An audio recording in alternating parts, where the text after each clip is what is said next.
di Case to Case. Masih bersama saya dengan Indra Triwahyudi dan di sebelah saya ada Jeffrey Revaldo Putra. Kebetulan juga baru meluncurkan buku Jeff berjudul Inilah Aku. Oke, gimana kabarmu? Alhamdulillah. Kamu tinggal di mana Jeff sekarang? Sekarang di Pondok. Di Pondok? Darul Firdaus. Darul Firdaus, Sleman. Mulai sejak kapan berarti? Sejak September 2018. 2018. Jadi di Jogja itu udah sekitar 2 tahun setengah. Kegiatannya cuma di pondok? Semenjak selesai dari Quran, udah khatam, itu kegiatannya di luar juga. Sekarang sudah tenang ya, udah di pondok. Karena aku baca buku ini, ada banyak cerita di buku ini yang mungkin nanti kamu ceritakan sekilas saja. Tapi ya sekarang kondisimu sekarang sudah gimana? Ya. Aku cerita kondisi real sekarang aja. Aku baca buku ini soalnya. Setelah perjuangan selama ini, mungkin sekarang lah baru nampak-nampak manis-manisnya lah, sikit-sikit. Iya. Berarti logatmu itu kamu dari mana? Sebenarnya saya dari Bengkulu, Pak. Jadi logat saya itu seperti Ustaz Abdul Somad. Ya, Bengkulu karena ya? Melayu kan. Berarti asli Bengkulu? Asli Bengkulu. Oh, oke. Berarti ke Jogja? Ke Jogja ya itu selesai dari Madrasah Aliyah atau setara dengan SMA. Terus mutusin ke Jogja dan akhirnya di Darul Firdaus itu. Aku pengen tanya deh, kan aku sudah baca buku sebagian, mungkin tak ceritakan sedikit. Aku ceritakan dulu ya, nanti kamu lebih sisanya. Buku ini tentang perjuangan Jeffrey usia 20-an ya. Sekarang. Mungkin separuh usia lebih itu banyak banget perjuangan yang menyedihkan. Jeffrey kehilangan kasih sayang orang tuanya. Singkatnya ceritanya gimana deh buku ini? Banyak juga pertanyaan kayak gini, kenapa sih Jeffrey itu buat buku tentang dirinya gitu? Oke. Kenapa sih ceritain buku itu gitu? Dan kenapa harus mengekspos dirinya? Nah, tapi saya ingat perkataan Ali bin Abi Thalib. Ini awal mula saya membuat buku tentang saya. Kata Ali bin Abi Thalib itu, saya itu nggak perlu menceritakan tentang saya, karena orang yang mencintai saya nggak butuh itu ya.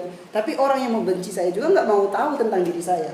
Tapi ada kalanya saya itu harus bercerita kepada adik di bawah saya, karena saya tahu orang di luar sana masih banyak seperti saya loh, yang orang tuanya broken home, bahkan bapak ibunya meninggal dunia, dan mereka nggak butuh harta kalau saat seperti itu, tapi mereka butuh semangat dari belakang.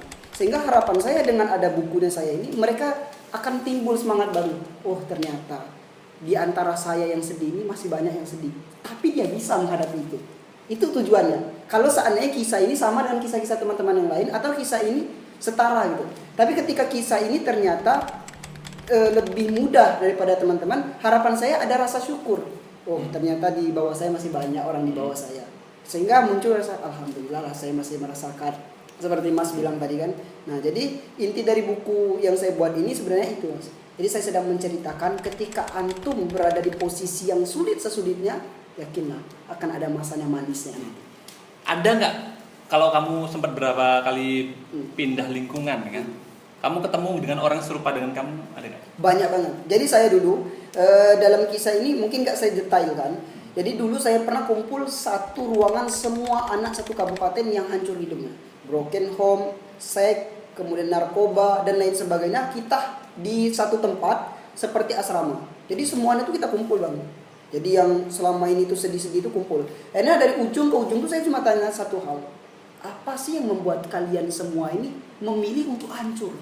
Ada yang sambil tatoan, ada anak kecil usia kelas 3 SD itu merokok satu hari 3 bungkus Pak, di dalam ruangan itu. SD. Ada yang juga pacaran, seks dan lain sebagainya. Akhirnya saya tanyakan, saya berusaha nanya. Di TV nanya. juga ada balita. Gitu kan.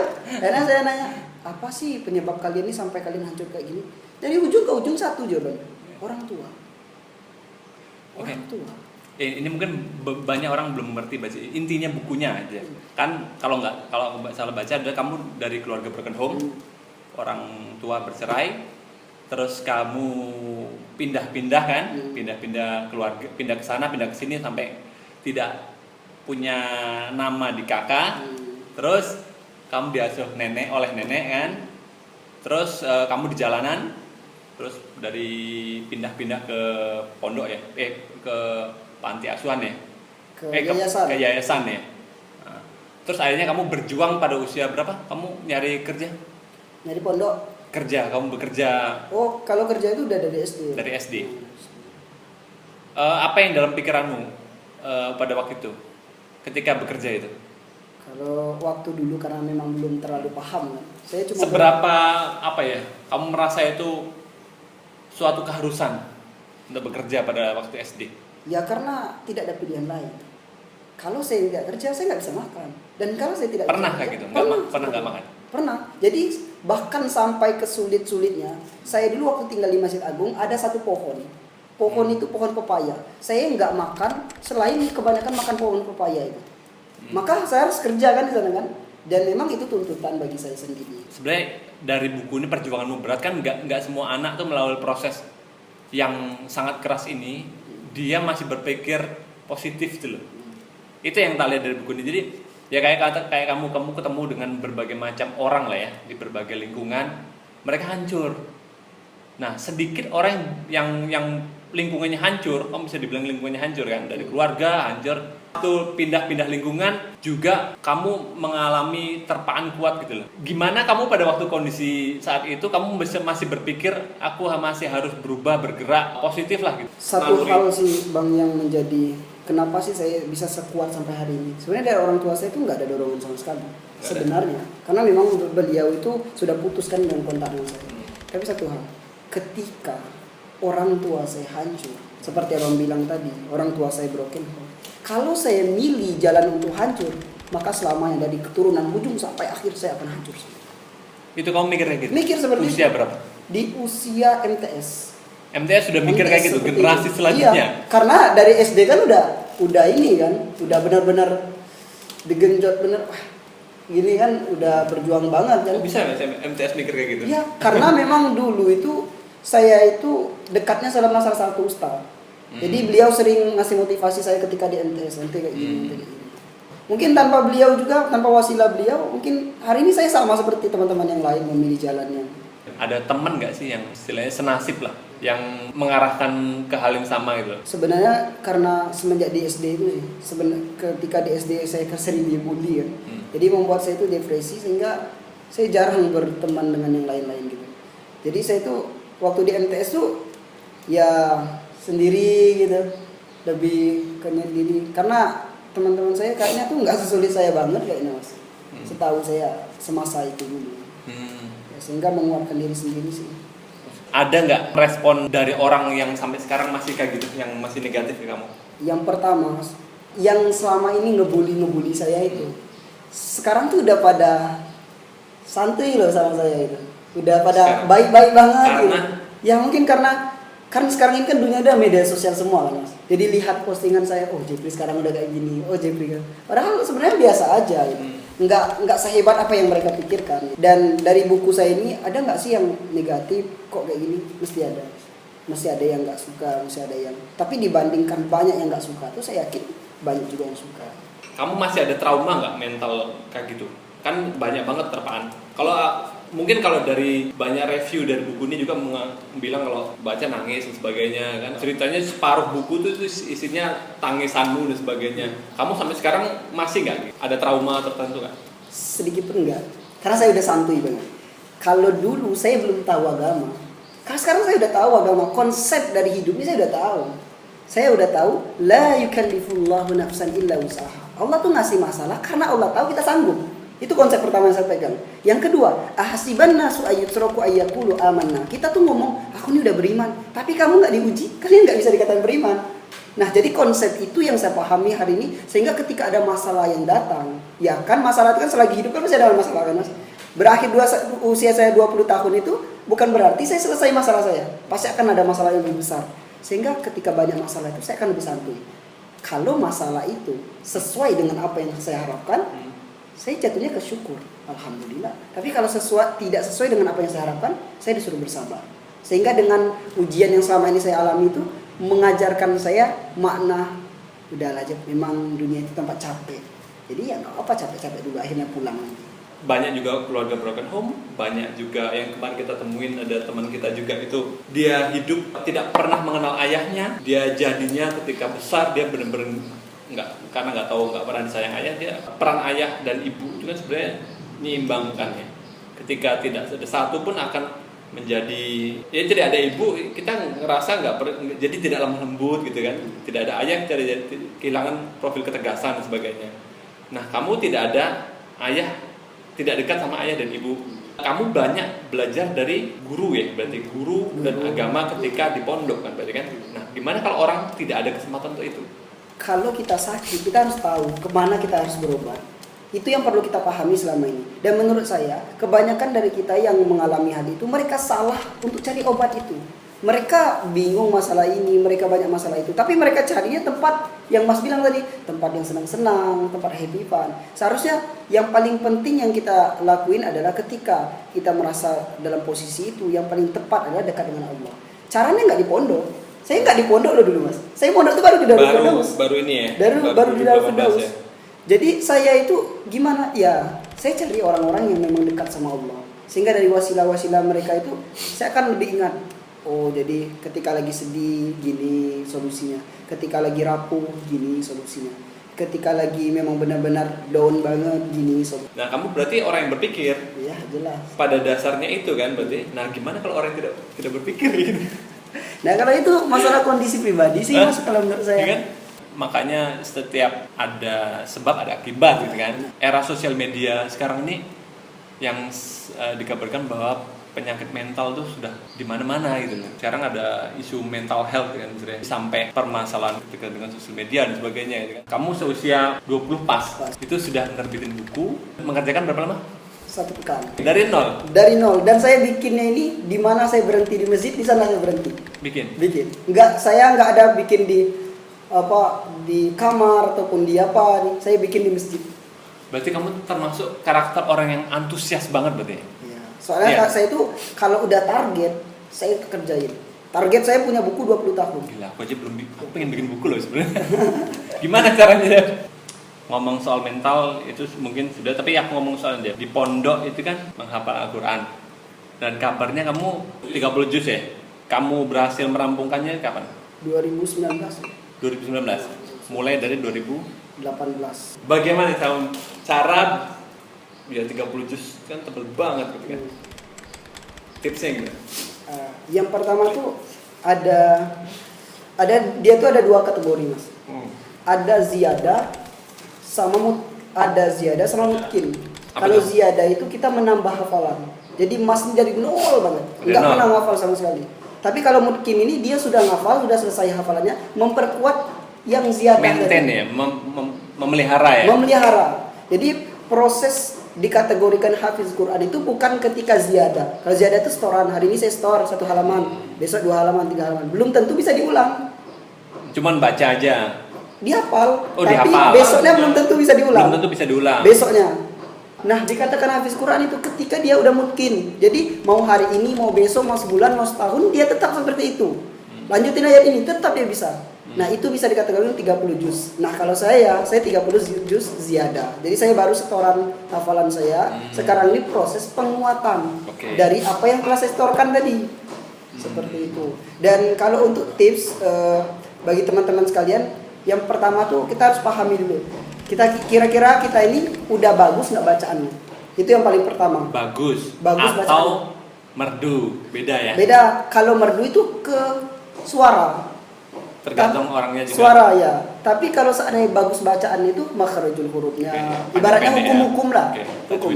Kalau seandainya kita udah proses hukum itu udah bagus, sudah mantap. Nah, baru enak kita mulai ngafal. Dari mana kita ngafalnya? Dari mana kamu hafalnya? Kalau kamu ngafalnya mudah di juz 30, mulai di juz 30. Kalau kamu mudah di juz awal, mulai di juz awal. Boleh lompat-lompat nggak? Boleh lompat-lompat. Yang penting selesai 30 juz. Malah tapi susah ya kalau lompat-lompatnya. Mengingatnya malah. Agak sulit ya. Dan intinya satu sih, yang perlu kita pahami, Quran itu nggak sulit. Kita cari satu kitab pun di dunia ini nggak ada yang bisa dihafal kecuali Quran. Coba kita cari dari agama-agama lain, ada nggak? Belum coba mungkin coba menghafal kitab lain. Pernah nggak nyoba?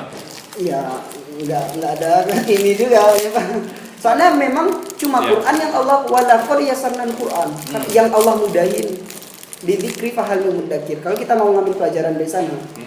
Dan yaitu Quran ini kan Mas, dulunya kan nggak ada mushaf. Jadi karena mushaf ini di zaman Rasulullah nggak ada. Iya. Ya kan? Dan ini semuanya dari hafalan semua. Iya. Ini membuktikan apa? Bahwa Quran ini memang terjaga sampai kita sekarang. Dan ini sastranya tertata rapi ya. Iya, makanya Allah tuh pernah nantangin manusia, fa illam taf'alu wa lam taf'alu fa'tu bisurah. Buatlah semacam surat Quran kalau kalian hebat betul. Tapi kan sampai sekarang nggak bisa ada yang buat kan. Nah, jadi buat teman-teman yang baru ngafal, ini buat yang baru ngafal ya. Kalau buat teman-teman yang baru ngafal, yang pertama yang perlu antum pahami, kira-kira bacaan itu udah baik belum? Sebab kalau bacaan udah baik, insya Allah nanti akan lebih mudah. Itu yang pertama.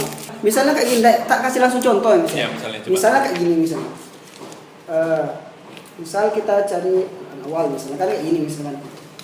Misalnya kalau belum lancar baca, tapi kita udah mau ngafal, itu memaksakan keadaan. Walladzina kafaru kadzabu, itu akan lambat banget. Tapi berbeda kalau ini. Walladzina kafaru wa kadzabu bi ayatina ulaika ashabul jahim. Jadi lebih cepat kita ngafalnya. Nah, jadi yang pertama, kira-kira bacaan kita tuh udah layak belum untuk ngafal. Kalau udah sampai ke sana, nah nanti mulai kita ngafal. Dari mana? Juz 30 boleh, dari juz 1 boleh. Nah biasanya Mas, di juz awal pertama memang sulit. Semua orang pasti ngalamin itu semua. Karena kan ibaratnya tuh Quran itu dari Allah. Dan itu dari kebaikan cahaya. Dan cahaya itu nggak bisa masuk ke hati yang kotor. Jadi sulitnya kita ngafal itu mungkin Allah itu mau bersihin dulu dosa-dosa kita. Nanti kalau udah masuk ke juz 5, juz 6, juz 7, insya Allah akan ada satu cinta yang nggak bisa kita ungkapkan lewat lisan. Dan ini semua penghafal Quran pasti merasakan. Mudahnya itu jauh berbeda dengan awal-awal. Kalau sebelumnya kita 1 hari 1 halaman, bisa jadi setelah itu bisa 1 hari bisa 3 halaman, bahkan lebih daripada itu. Hafalnya. Tapi kan masalah kita tuh satu Mas. Kita kebanyakan hanya metode. Kak gimana sih Kak biar cepat hafal? Tipsnya gimana? Tapi action nggak ada. Yang penting jalan dulu. Jalan aja dulu, nggak usah nanya-nanya, coba. Nanti rasakan sendiri gitu ya. Rasakan sendiri. Soalnya tuh kadang-kadang tuh yang diterima orang tuh beda-beda Mas. Ada yang orang diterima itu mudahnya ketika dia melihat. Tapi ya benar deh. Ada yang mendengar dulu, baru cepat gitu. Ada beberapa orang berpikiran bahwa hafalan itu mengurangi orang untuk berpikir kreatif. Yang kemarin saya tak tanyain kan, ini karena banyak banget ngomongnya gitu. Jadi nggak usah hafalan lah, nanti akan mengurangi otakmu untuk kamu menjadi kreatif gitu. Jadi kamu akan jadi nggak begitu kreatif gitu loh. Sebenarnya itu dalam aku sendiri, aku berpikir sebentar ini hafalan apa dulu gitu. Nah Danis itu kan anakku tuh di sekolah tuh ada hafalan gitu, hafalan juz 30 lah minimal ya. Nah tapi aku juga menantang diriku, apakah benar teori seperti ini, pemikiran hipotesa seperti ini. Nah, menurutmu gimana? Yang pertama yang saya perlu sampaikan, orang tuh dengan pandai bicara, tapi dia belum pernah merasakan gitu. Pernah nggak dia coba gitu? Dengan dia menghafal Quran, kemudian mengurangi kreatifannya. Pernah nggak dia mencoba hal itu?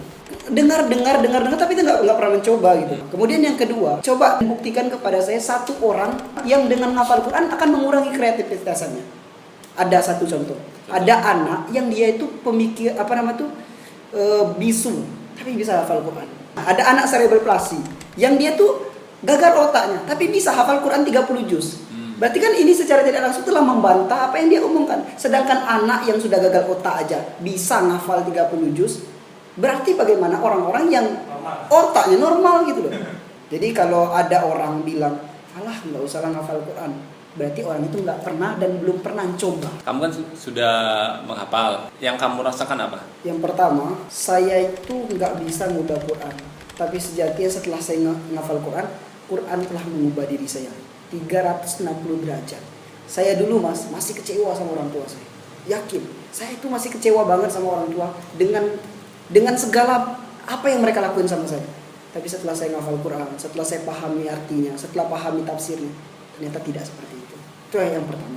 Kemudian yang kedua, banyak banget keajaiban yang saya nggak nyangka. Dari seluruh perjuangan saya itu, setelah saya ngafal Quran ini, ada sesuatu yang Allah kasihkan melalui wasilah. Seperti umroh misalnya. Jadi kan umroh gratis. Dari mana wasilah itu? Dari ngafal Quran. Coba bayangin kalau saya nggak ngafal Quran, nggak dapat saya umroh gratis tuh. Kemudian dari banyaknya universitas nawarin saya, dari mana tuh? Dari ngafal Quran. Dan yang paling penting, Quran itu tatma'innal qulub. Dia telah menenangkan hati saya. Saya selama ini jarang banget cerita sama orang kayak gini Mas. Kecuali sama guru saya. Tapi setelah saya dekat dengan Quran, saya nggak perlu lagi telinga manusia. Dengan saya baca Quran, sebenarnya saya sudah dapatkan ketenangan itu. Dan hal ini yang tidak bisa saya ungkapkan dengan kata, tapi bisa dirasakan ketika kita mencoba.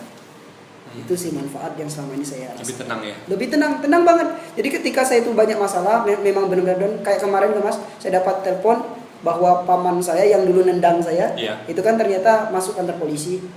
Nah, ternyata kan saya tuh agak down juga kan, lihat orang tua saya juga yang sekarang dalam kondisi seperti itu. Akhirnya, udahlah, coba saya baca Quran. Dan jadi Quran itu sebagai penyembuh dari luka yang saya hadapi. Jadi itulah kenapa saya recommended banget buat teman-teman, pokoknya lari ke Quran. Baca Quran dan baca buku ini juga.